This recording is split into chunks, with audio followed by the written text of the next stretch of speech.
Hello and welcome everyone to today's Top Talk session. For today's Top Talk, we have Dr. Sujiv Nair with us.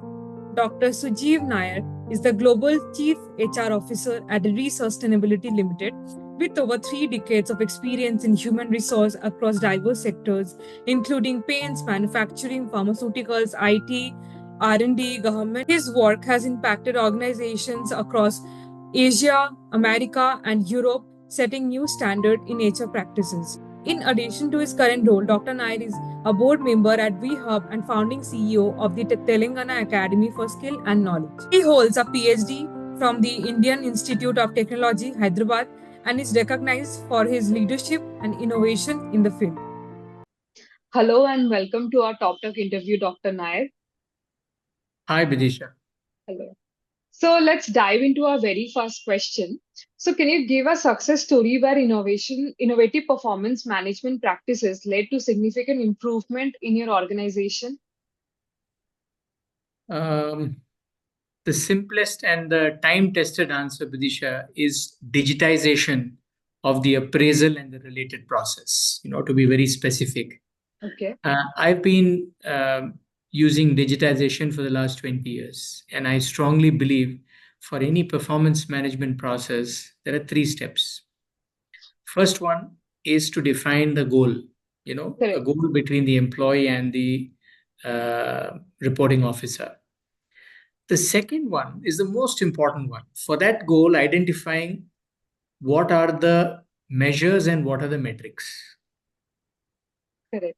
And the third is monitoring the goal, the measure, and the metrics on a periodic basis. This is the crux of any performance management process. Correct. Now, this is best done using digitization. Absolutely. And when you digitize, it helps enhance transparency between the employee and the reporting officer, number one. And second, there's a lot of data that is available for you to analyze. So digitization to me is one of the best and innovative practices to improve performance management. It's just not the goal setting. You can digitize the competency management process, the learning process, the 9 blocker process, and so on and so on. And nowadays, people are also recording feedbacks and also check-ins that are also happening via, these softwares and solutions that are present available in the market. So I think those also helps in a more transparent performance management. Absolutely. Okay, understood. So next is how do you address disengagement and low morale among employees? I have a concept called the fail learning. Have you heard of this concept, Vidisha? Fail learning? No, I'm not aware of. Okay. See, one of the biggest reasons why employees have a low morale is most of the time when they are not able to achieve the goals or they are not some work related issue. Yes. Right? They wanted to do something, they're not able to do it. So I think one of the best things to be done is to spend time with that employee to understand what was the reason that they were not able to generate the desired outcome. Correct. Right? And it's fine. Life is not always successes. But sitting with them and making them identify what were 1 or 2 of the key learnings during that process is very, very important to understand low morale. You would have heard the paradigm of win and lose. I say there's nothing called winning and losing. It is winning and learning. So if you replace the term by the lose term by learning, that's a big motivator, and you can address a lot of low morale and disengagement through this. So in essence, what I'm trying to say is we all fail. But what have we learned from the failure is very important. And practicing fail learning will help enhance morale. Absolutely. Okay, understood. So moving on to our next question. How should the managers be trained to conduct effective check-ins that drive performance and development? Check-ins. Yes. This is a very interesting question.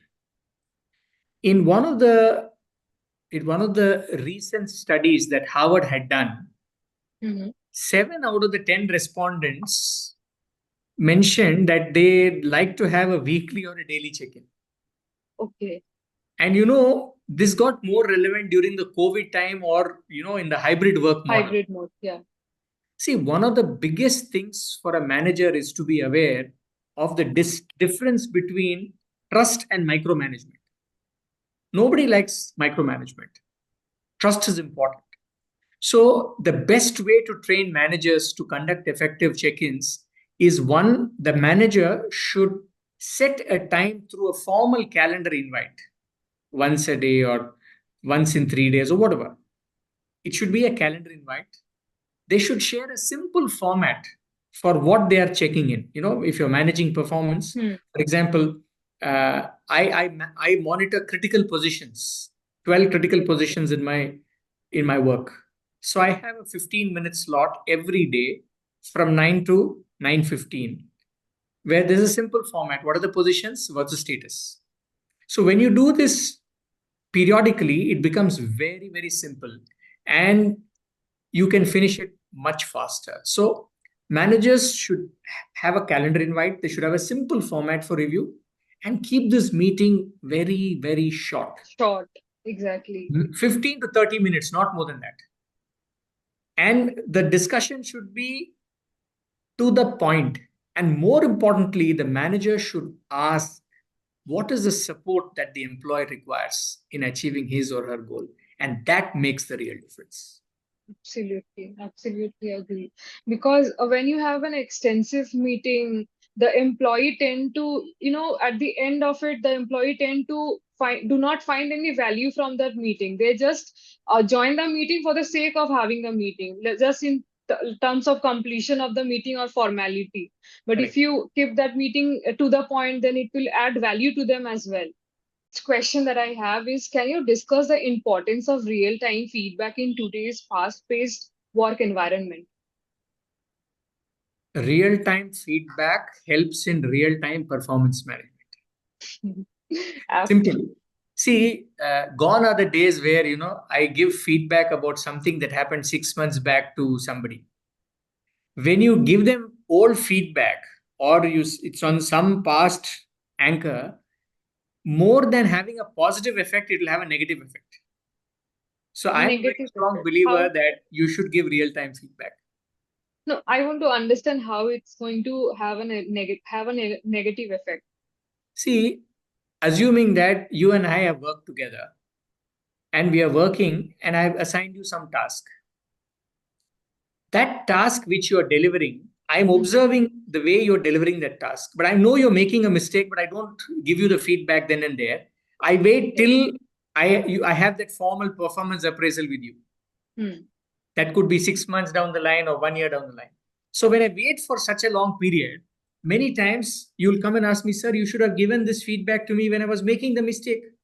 Okay. I Yes. would have not repeated that mistake so many times. So real Absolutely. time feedback helps in real time performance management. So it's about giving direct and specific feedback at the moment rather than waiting for a right muhurat to come. Absolutely. Because when you give feedback, this will help identify and correct mistakes very quickly.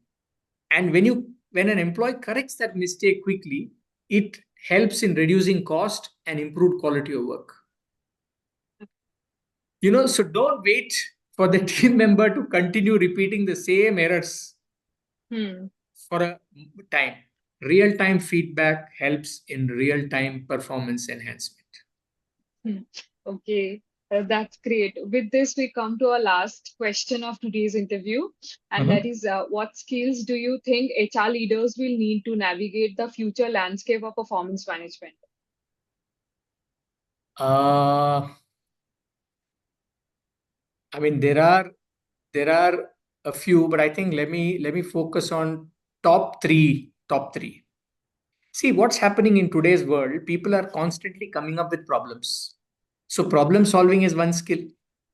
Absolutely. Second, especially from HR and performance management, is about people. And when people are there, there are bound to be conflicts. So conflict management is another skill that is very, very important.